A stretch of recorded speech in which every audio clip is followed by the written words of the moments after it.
সাঞ্চের উদ্যোগে আয়োজিত হলো বেঙ্গল এক্সেলেন্স অ্যাওয়ার্ড সিজন 3। কলকাতার সায়েন্স সিটি অডিটোরিয়ামে আয়োজিত হলো এই সম্বর্ধনা জ্ঞাপন অনুষ্ঠান। অভিনয় থেকে মেকআপ আর্টিস্ট, ফ্যাশন ডিজাইনিং, ব্যবসা সহ বিভিন্ন ক্ষেত্রে যারা স্বকীয়তার ছাপ রেখেছেন তাদেরকে সম্মানিত করা হলো এদিন। প্রায় 100 জন সফল ব্যক্তিত্বকে সম্মানিত করা হয় এদিন। আগামী দিনে আরো বড় আকারে এই অনুষ্ঠানের আয়োজন করতে চান বলে জানান বেঙ্গল এক্সেলেন্স অ্যাওয়ার্ড সিজন 3 অন্যতম উদ্যোক্তা রূপম চক্রবর্তী। এই দিনের অনুষ্ঠানে বিশিষ্টদের মধ্যে উপস্থিত ছিলেন সৌমিত্রিষা কুণ্ডু, দিব্যজ্যোতি দত্ত, হানি বাফনা, শ্বেতা ভট্টাচার্য, সোনামী সাহা, স্বস্তিকা ঘোষ, ভাস্বর চট্টোপাধ্যায়, দেবনাথ চট্টোপাধ্যায়, অঙ্গনা রায়, অর্পিতা মুখোপাধ্যায়, সুস্মিতা রায়, তনুশ্রী গোস্বামী সহ অন্যান্যরা। সবসময় এই ধরনের পুরস্কার একটা অনুপ্রেরণা যোগায় ভালো কাজ করা, এবং আমাদের পুরো টিমই একটা জয়েন্ট এফোর্ট দিয়ে একসঙ্গে কাজ করে একটা টেলিভিশন শোকে দাঁড় করিয়েছে। মানুষের ভালোবাসা পাচ্ছি আমরা। এটা কোনো একজন ইন্ডিভিজুয়াল আর্টিস্টের কন্ট্রিবিউশনে কখনোই সম্ভব নয়। এটা is always a team game. এবং সেই জায়গায় দাঁড়িয়ে আমার মনে হয় যে এই যে ভালোবাসাটা মানুষ এত ভালোবাসা দিচ্ছে, সেটাই কোথাও চ্যানেলাইজ হয়ে, সেটাও কোথাও একত্রিত হয়ে পুরস্কারের ফর্মে আমাদের কাছে ভালো লাগছে, এবং অ্যাওয়ার্ড পেতে কান্না ভালো লাগে। So I am very very honoured. আর আমি চাইবো আগামী বছর যেন আরও বেশি অ্যাওয়ার্ড পাই। এই যারা আয়োজন করছেন তাদেরও তো একটা চোখ থাকে বিচারে, সেই জায়গায় দাঁড়িয়ে তাদের উদ্দেশ্যে এটাই বলবো যে শুধু তারা না, আমি ভীষণভাবে বিশ্বাস করি যে মানুষের ভালোবাসায় সব থেকে শ্রেয়। তো আমার প্রথম চরিত্র মিশকাত থেকে মানুষ আমাকে প্রচণ্ড প্রচণ্ড ভালোবাসা দিচ্ছে।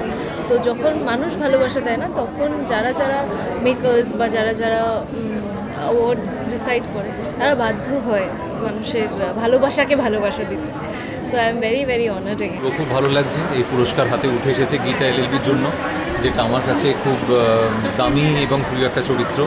স্নেহাশিস চক্রবর্তী খুব যত্ন নিয়ে লিখছেন এই চরিত্রটা, সেজন্যই আমার কাছে খুব প্রিয়। আর ধন্যবাদ স্টার জলসাকে, ধন্যবাদ বেঙ্গল এক্সেলেন্স অ্যাওয়ার্ডকে এটা আমার হাতে তুলে দেওয়ার জন্য। Thank you.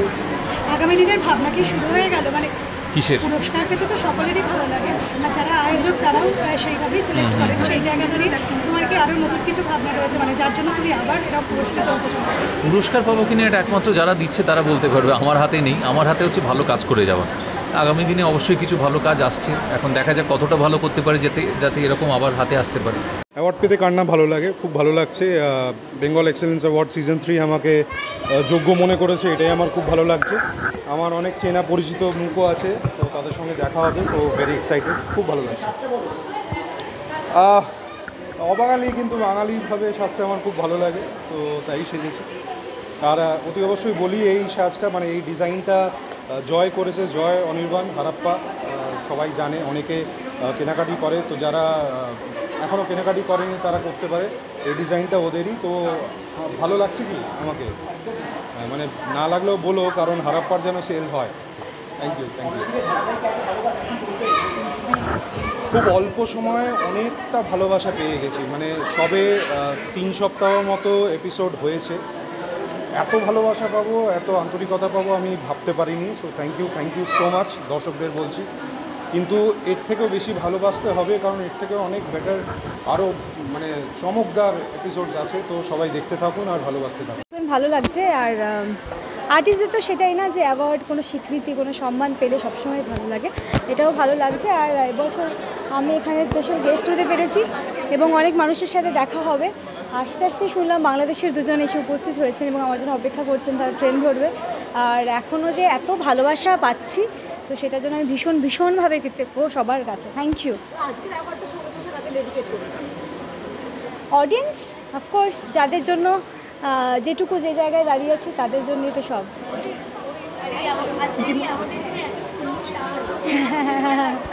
Thank you. সেটা তোমরা সবাই ভালোবাসো বলে, ভালোবাসে যারা তাদের চোখে সব কিছুই ভালো লাগে। আর আমার ক্ষেত্রেও ব্যতিক্রম নয়। তোমাদের সবার ভালোবাসা, মিডিয়ার বন্ধুরা এবং অডিয়েন্স, বাবা মা, এই সবটা মিলে এবং ভগবান, সবটা মিলিয়ে আমি, তো সবাইভাবেই ভালোবাসা দাও। আর থ্যাংক ইউ, খুব ভালো লাগছে তোমরা এসেছো। Thank you so much. কাজের স্বীকৃতি পেতে কার না ভালো লাগে, তো আমারও ভালো লাগছে সেই স্বীকৃতিটা পেয়ে। এবং এমন একটা ছবির জন্য আমাকে এই পুরস্কারটা হাতে তুলে দেওয়া হলো আজকে।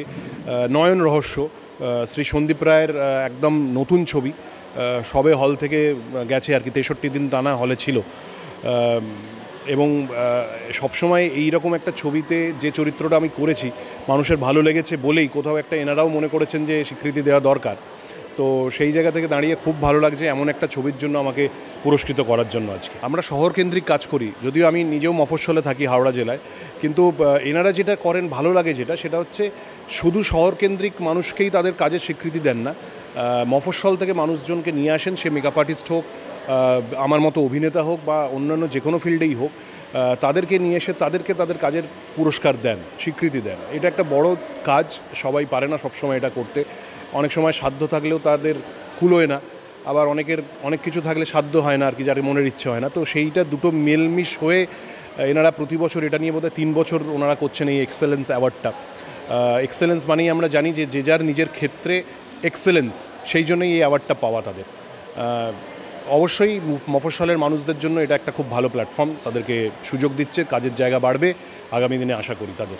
2022 সালে যে অনুষ্ঠানটা শুরু করেছিলাম, তো সেটাই বছর সিজন 3 করতে পারছি এবং আজকে প্রায় 20-22 জন আমাদের টলিউড ইন্ডাস্ট্রির আর্টিস্টরা এখানে আসছেন। তো দেখতে পাচ্ছেন বৃষ্টি বিঘ্নিত সন্ধে, একটু সব কিছু দেরি হচ্ছে কিন্তু সকলে আসছেন এবং প্রায় 100 জন আমাদের এখানে অ্যাওয়ার্ডিও রয়েছেন এবং সেলিব্রিটি এবং সব অ্যাওয়ার্ডি মিলিয়ে প্রায় 130 জনের হাতে পুরস্কার তুলে দেওয়া হবে এবছর, মানে বেঙ্গল এক্সেলেন্স সিজন 3-তে। প্রত্যেক বিষয়ে দেখা যায় যে ধারাবাহিকভাবে পৌঁছানোটাও একটা বিষয় থাকে, তুমি যেভাবে এগিয়ে চলেছে তার রহস্যটা। তার প্রথম এবং আমি মনে করি প্রথম আমার মানে দেখো রহস্য বলতে কিছু না, প্রথমত হার্ডওয়ার্ক এবং নিজের, এবং যে অনুষ্ঠানটা আমি শুরু করেছি এটাকে কন্টিনিউ করার জেদ যাই হয়ে যাক। কারণ দেখো তোমরা আমাদের অনুষ্ঠানে প্রত্যেক বছর আসো, আমরা অনুষ্ঠানটা মে মাসে করি, কিন্তু এবছর ভারতবর্ষ সাধারণ নির্বাচনের জন্য আমরা অনুষ্ঠানটা পিছিয়ে জুলাইতে করছি। কিন্তু আমি পিছিয়েছি, কিন্তু আমি অনুষ্ঠান বন্ধ করিনি, আমি অনুষ্ঠান করবই, এটা আমার মানে জেদ ছিল। তো মানে প্রয়াস আমার এটাই ছিল যে অনুষ্ঠান যেভাবে অনুষ্ঠান কন্টিনিউ করতে হবে। তো সিজন 3 রয়েছে, তোমাদের সহযোগিতা থাকলে, মানুষের সহযোগিতা থাকলে সিজন আগামীদের লক্ষ্য আমাদের সানজের যেরকম সারা বছর যে কাজগুলো হয় সেই কাজগুলো তো চলবেই, তার পাশাপাশি তোমার আরও কিছু প্রজেক্ট রয়েছে আমাদের। ইতিমধ্যে আমাদের সামাজিক সংগঠনও শুরু হয়েছে, সানজে আইডিয়াল ফাউন্ডেশন, সেটারও কাজ চলছে। তো সেটার বিভিন্ন প্রজেক্ট নিয়ে আমরা মানুষের জন্য কাজ করব। Bureau report, channel 10।